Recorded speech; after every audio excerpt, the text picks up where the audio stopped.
الرحمن الرحیم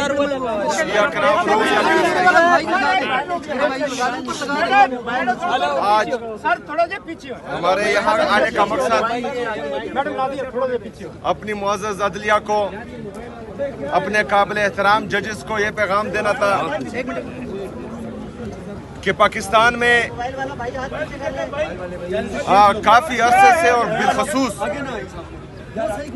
9 اپریل 2022 سے جس طرح عدلیہ کو یرغمال کیا گیا ہے اور ہماری عدلیہ انصاف نہیں کر پا رہی، تو آج ہم یہ پیغام دیتے ہیں کہ ہم آئین اور قانون کی بالادستی کے لیے، پاکستان میں انصاف کی فراہمی کے لیے ہم ان تمام ججز کے ساتھ چٹان کی طرح کھڑے ہیں جو انصاف کرنا چاہ رہے ہیں۔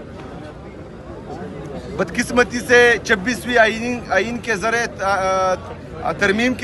آئینی ترمیم کے ذریعے عدلیہ کو یرغمال بنایا گیا ہے۔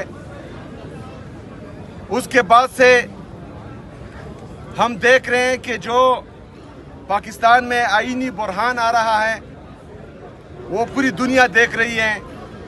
ججز کے احکامات ہوا میں اڑا دیے جا رہے ہیں، ججز احکامات دے رہے ہیں اور ایک سپرڈنٹ جیل کا یا ایک چھوٹا حوالدار بھی وہ احکامات نہیں مان رہا، جس سے ہماری معزز عدلیہ کی بھی توقیری ہو رہی ہے۔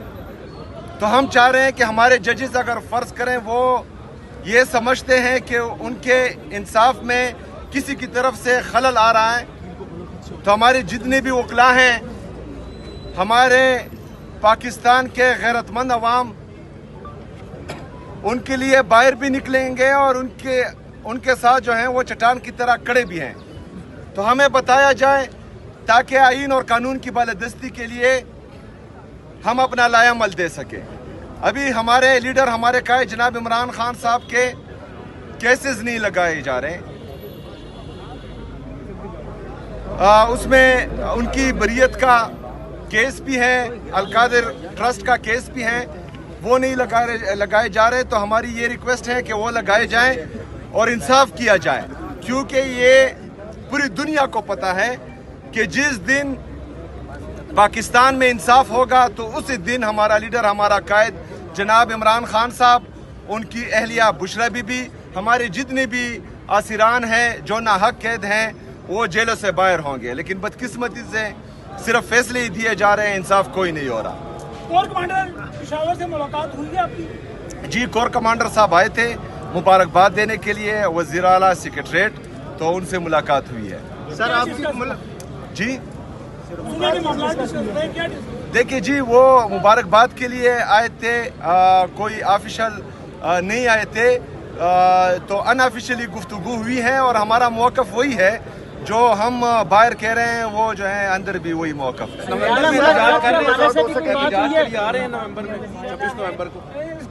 جی، احتجاج تو ہمارے صوبائی صدر یہاں پر KPK کے ہیں، جنید اکبر صاحب، وہ ہیں، پارٹی کی تنظیم ہے، تو عمران خان صاحب کی طرف سے جو بھی ہدایات آئے گی تو اس پر من و عن عمل کیا جائے گا انشاءاللہ۔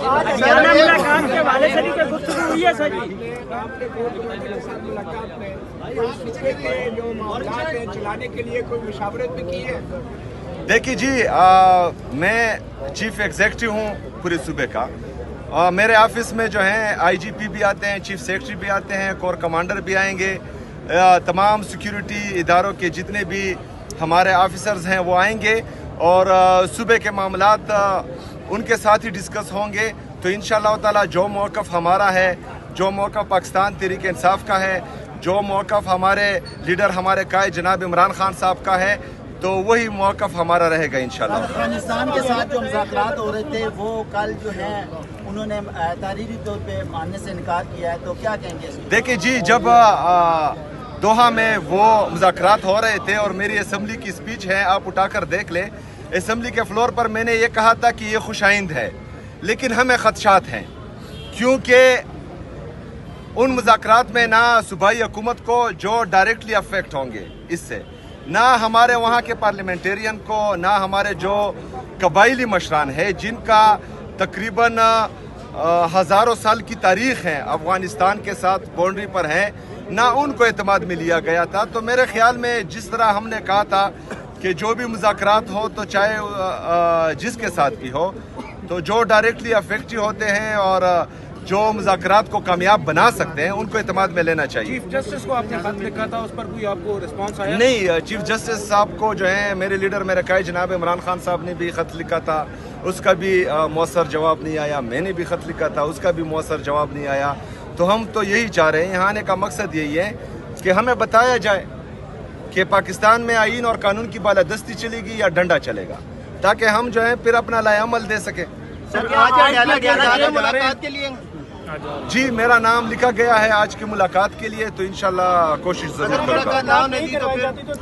अगर मुलाकात नहीं होने दी तो इंशाल्लाह ताला फिर जो कंटेम्प्ट ऑफ कोर्ट हमने फाइल किया हुआ है, आज मेरे ख्याल में हो चुका होगा, वकला आए थे, तो उसका इंतजार करेंगे फिर। Thank you. अवाम की वज़ीर-ए-आला है, खैबर पख्तूनख्वा के ऊपर आप फोकस क्यों नहीं करते, बजाय इस्लामाबाद में अदालतों और अडियाला के बाहर? देखिए जी, हमने फोकस किया था 2013 से लेकर 2022 तक, जब रिजीम चेंज ऑपरेशन हुआ। लेकिन जब तक पाकिस्तान में आईन और कानून की बालादस्ती नहीं होगी, तब तक अगर हम यहाँ दूध की नहरें भी बहा दें तो कोई फायदा नहीं है। आज एक दफा फिर मेरे सूबे में जो है दहशतगर्दी लाई गई है, खुद साख्ता दहशतगर्दी है। हम समझते हैं हमसे पूछे बगैर जो है इनको दोबारा आबाद किया गया था, तो फिर जो है ये चलता रहेगा। हम तो चाह रहे हैं कि तमाम स्टेक होल्डर्स जितने भी हैं इनको एतमाद लेकर एक पॉलिसी बनाई जाए, बंद कमरों के फैसले किसी भी सूबे पर या पाकिस्तान पर मुसल्लत ना किए जाएं। ये एक जमहूरी मुल्क है और जमहूरियत में जो है जो जमहूरी तरीके से आए हैं उनको एतमाद में लेना चाहिए। अच्छा, आप ये बताएं, आपको केपी की गवर्नमेंट ने, केपी की आवाम ने सीएम मुंतखब किया है, लेकिन अभी तक वहाँ आपकी हुकूमत नहीं है जो कि होनी चाहिए। अगर खान साहब से आपकी मुलाकात महीना तो नहीं होती तो फिर आप जो काबीना है वो तश्कील नहीं देंगे। ये बात आप उनसे करें जो मुझे रोक रहे हैं, पहली बात। दूसरी बात ये है कि मैं जो है लाया गया नहीं हूँ, मैं आवाम की ताकत से आया हूँ। मेरे पास आवाम की ताकत है। जो लोग जो हैं फॉर्म 47 के जरिए जाली तरीके से लाए गए हैं, तो उनसे कोई सवाल ही नहीं पूछता।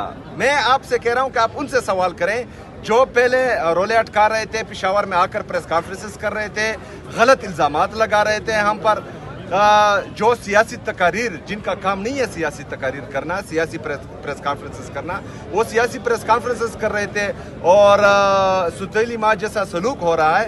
तो बहरहाल मेरे सूबे की आवाम भी यही चाहते हैं कि जिसकी वजह से मुझे वोट मिला वो कायद तहरीक इमामी इनकलाब जनाब इमरान खान साहब है। तो इमरान खान साहब से मशवरे के साथ में चलूँ। वो भी 2018 में भी कोर्ट कमांडर ने रब्ता किया था, तो आमतौर पे तो आपके गंडापुर साहब कोर्ट कमांडर के पास जाते थे पूरी काबीना को लेकर, आप क्यों नहीं गए?